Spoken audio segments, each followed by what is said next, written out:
Hello class. Here's our PowerPoint on the Great Depression. This was a pretty long depression that the United States was in, lasting from 1929 to 1939. Upon completion of this lesson, you will be able to identify suggested causes of the Great Depression, as well as identify the effects of these causes, and you will be able to analyze suggested causes of the Great Depression through an image analysis. All right, so let's start talking about the stock market. So the stock market ended economic prosperity. A lot of people will say that this is the main cause of the depression, but this did not cause the economy to spiral downward so rapidly. It was a factor, but it was not the immediate cause. So the stock market crashed in 1929, and before that, people were advised to invest their money in company stocks because there was this theory of get rich quick. And some people today still think that, this can happen, and some people do get lucky, but this was not an ideal situation. So because of this, overnight the value of stocks plunged and people lost millions of dollars quickly. Okay, so it hit the headlines, all the newspapers. It was speaking of the stock market crash, and people got scared. They panicked. So let's take a look now at the boom before it crashed and when people started to panic. Okay, approximately 10% of all households own stock. Therefore, because of this, stock prices were on the rise.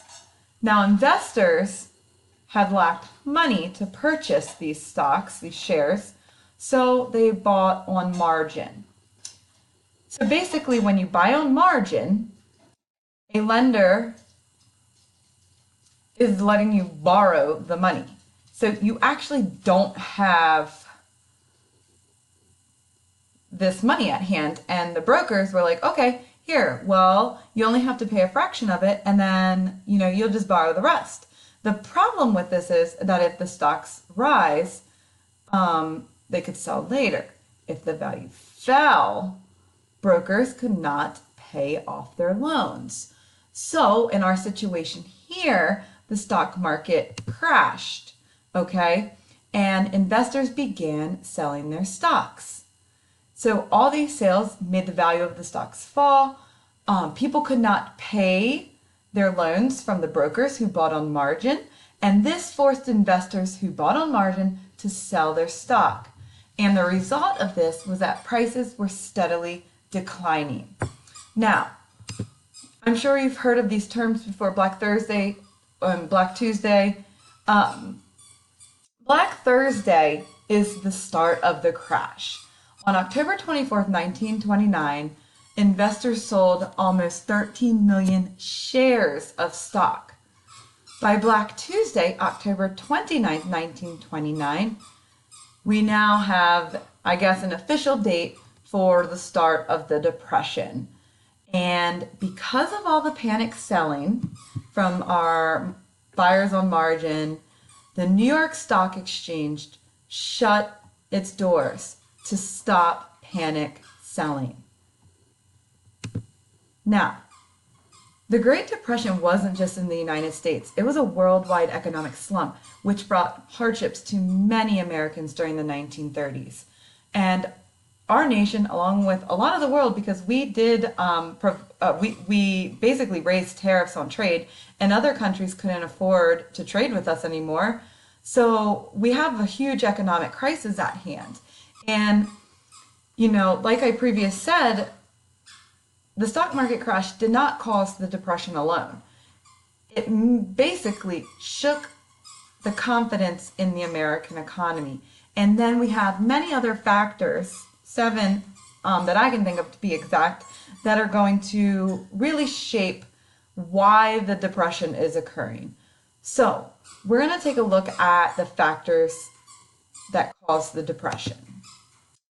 So we have a credit crisis, we have farmers' debt, industrial overproduction, unemployment, maldistribution of wealth, bad banking practices, the stock market crash, and government inaction.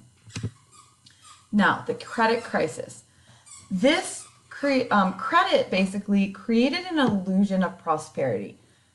Americans were buying a lot of luxury goods and they really couldn't afford these goods because of buy now, pay later.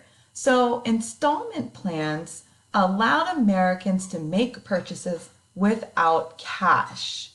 So many people had debt, and after the crash, and we have some deflation and inflation and a lot of other economic situations, people can't make their payments.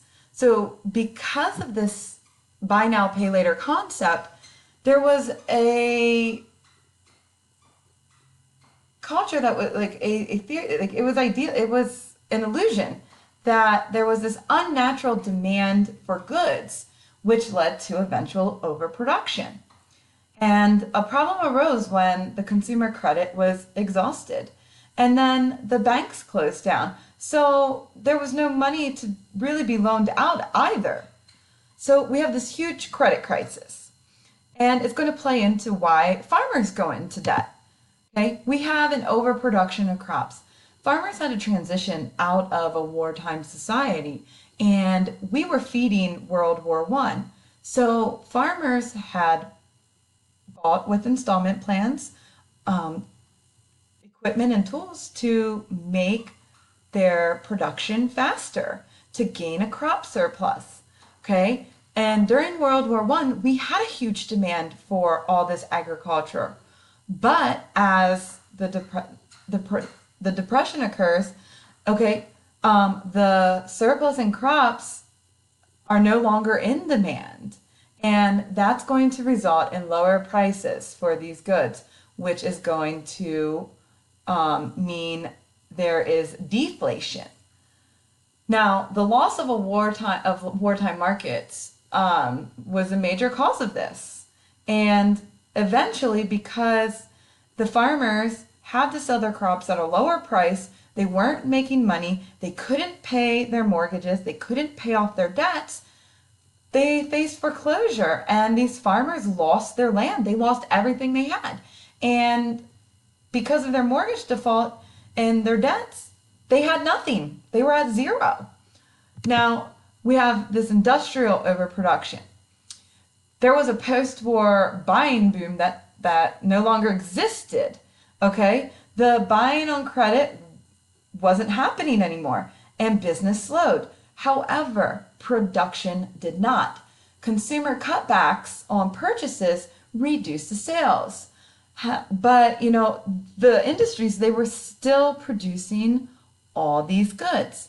Now, we adopted this foreign policy of isolationism where we were going to stay out of world affairs, and then this too is going to affect trade with other nations. As said previously, we instituted higher tariffs on trade, resulting in many nations not being able to afford to trade because they too were having the after effects of World War I.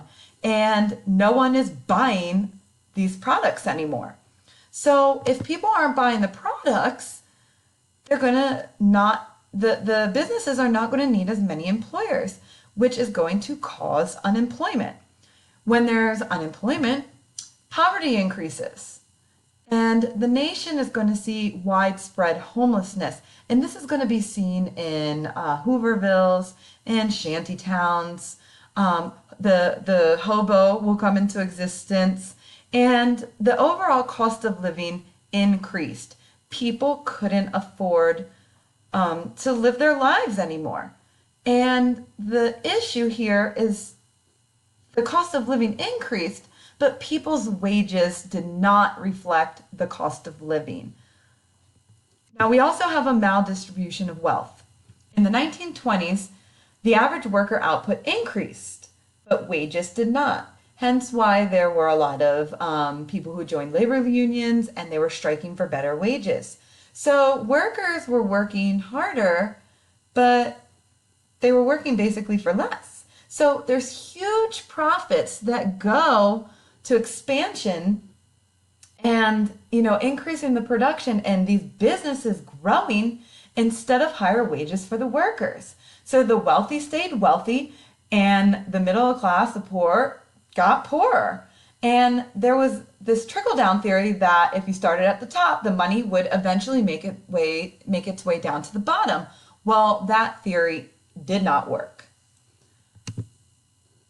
We've already discussed the stock market crash in the beginning, but there was a lot of mistrust in this market, and the buying on margin was just, there was too much of it, and people really couldn't afford to have these stocks and these shares.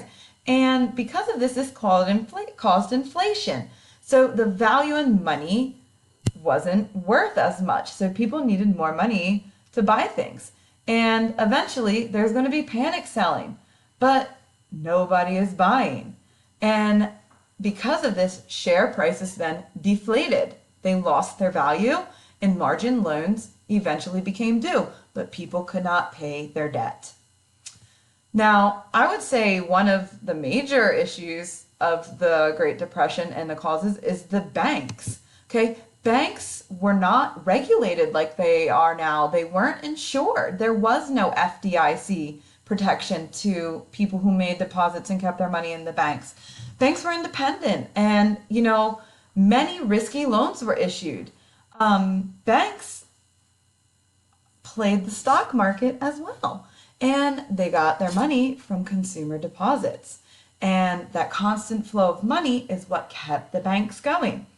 Well, once banks stopped issuing loans, there was the closing of the stock market.